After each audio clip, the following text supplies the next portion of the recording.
Today I decided to make some chapatis for my family, and I actually read somewhere that chapati comes from a Sanskrit word, karpati, that means thin cake.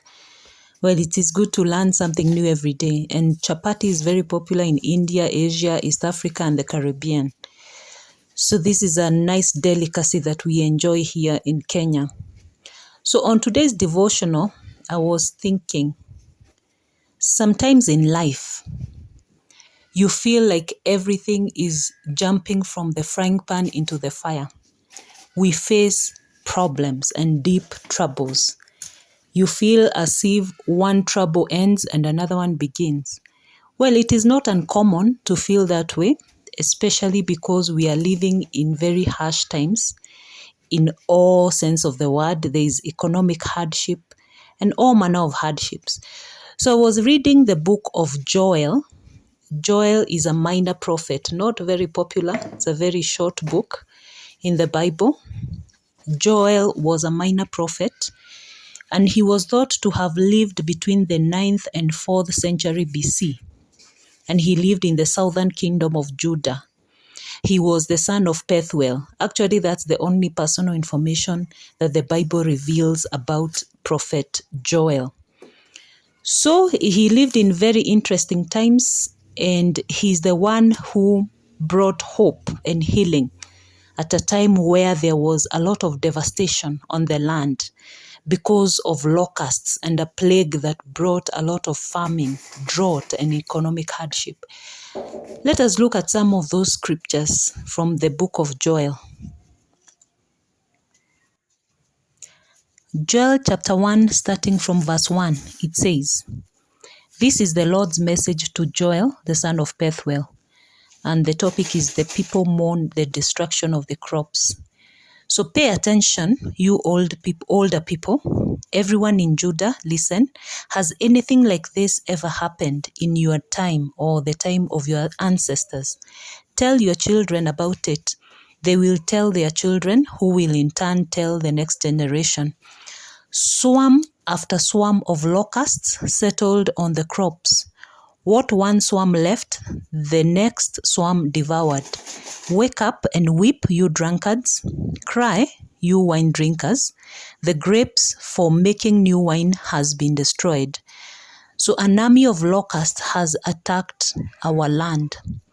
So at this point, it was obvious this was an invasion of locusts in this land.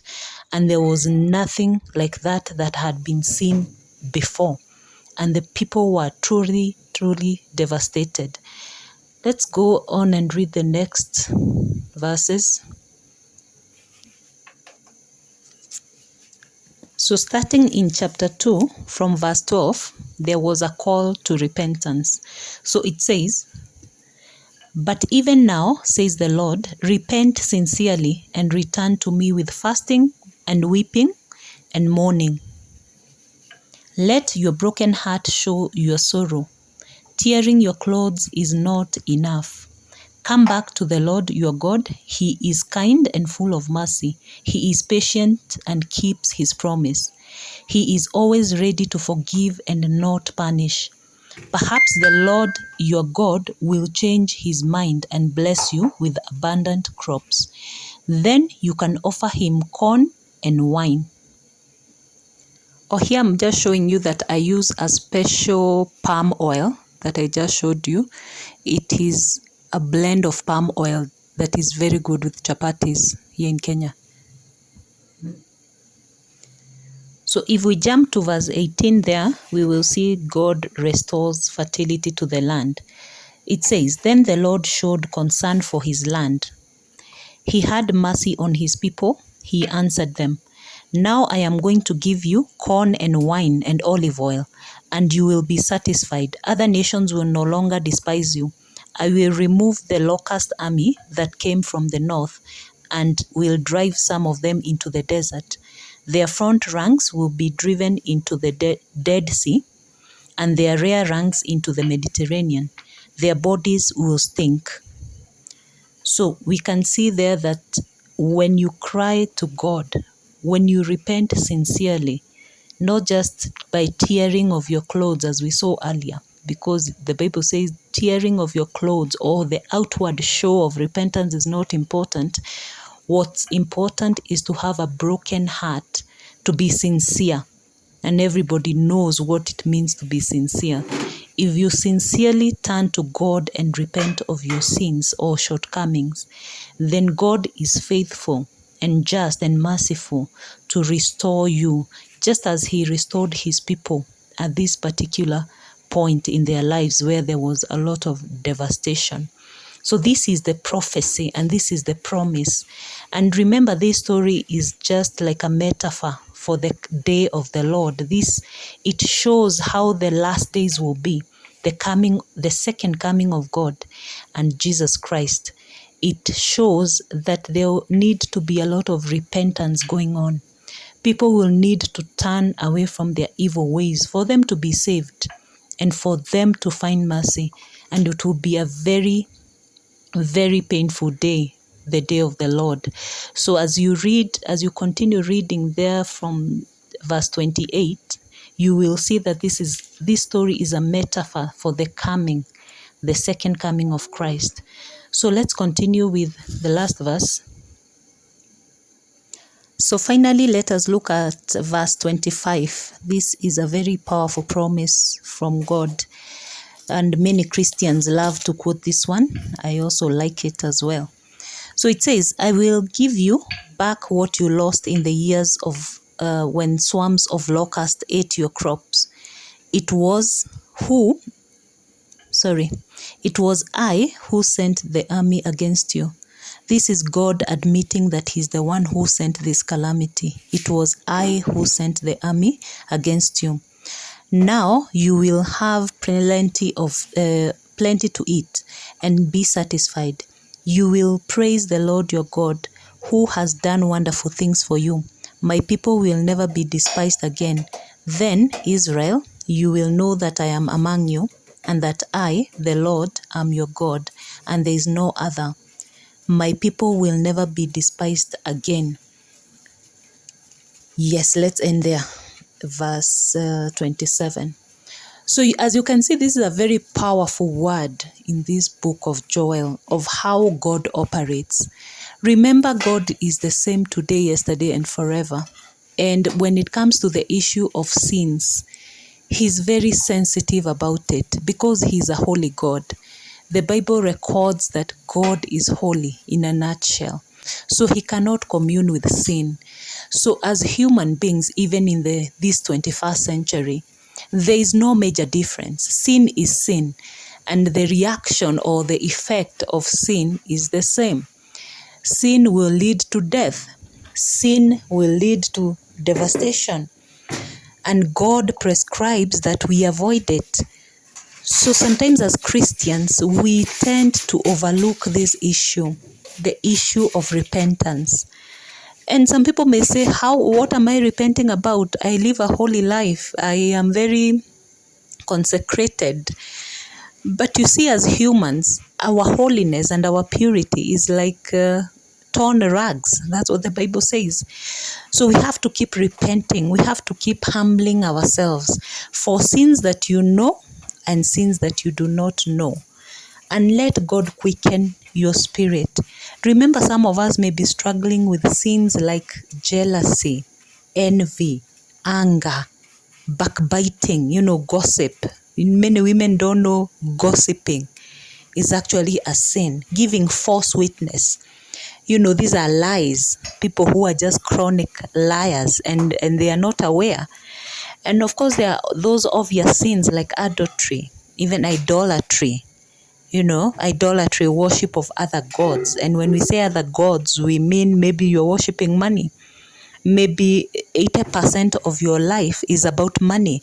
That is not putting God first. God says, put me first and then other things after me. So you shall have no other gods.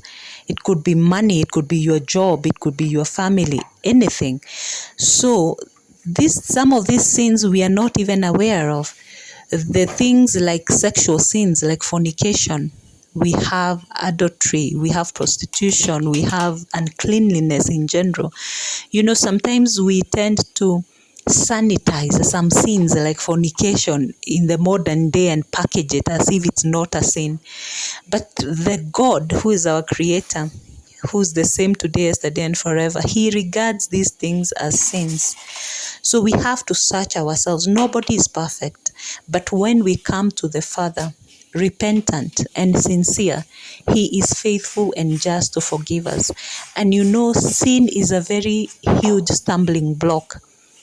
And many times you see, God will bless people, even despite and in spite of theirs. Yes, because some people will get breakthrough for jobs, for money.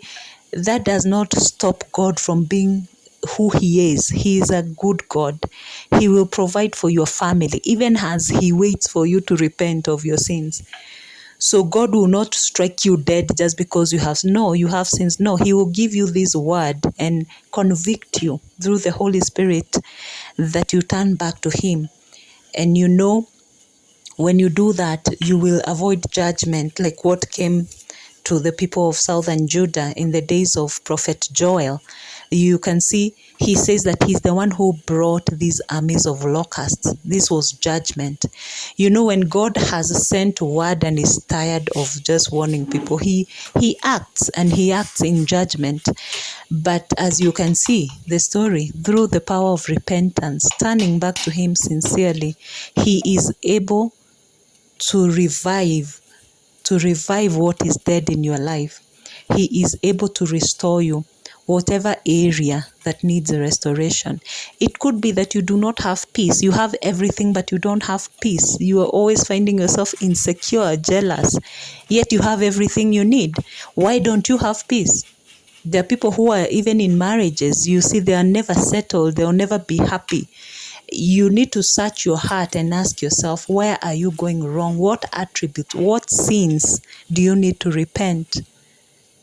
And when we are sincere and God convicts us of these sins, we are able to come back and we are stronger. And if you don't know what sin you've committed, just ask God to forgive you. And we repent continually, because no one is perfect. We are all not perfect. We are pursuing this will of God each and every day. So you don't have to say, oh, I want to be perfect and I have repented for the next decade. No, we have to repent every single day so that we can enjoy his mercies that are new for us every day. And remember, even the history of the church and the children of Israel, each and every time, even after they were rescued from Egypt, they sinned every time, from even before Moses died, and even after the death of Joshua, the time of the judges, one judge after another. This was just addressing the sin. Sometimes we human beings, when we are comfortable, we tend to forget our Lord and Savior. We forget our God. And this is what God is against. If we come back to him all the time, repentant, he is sincere and faithful. I hope this word blesses you. As you can see, the chapatis are ready and my kids are enjoying.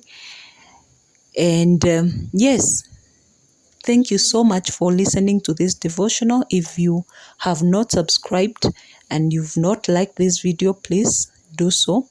Let us become friends. Delicious. So as you can see, I'm done with the cooking. My kids love chapatis and they just eat them just like that.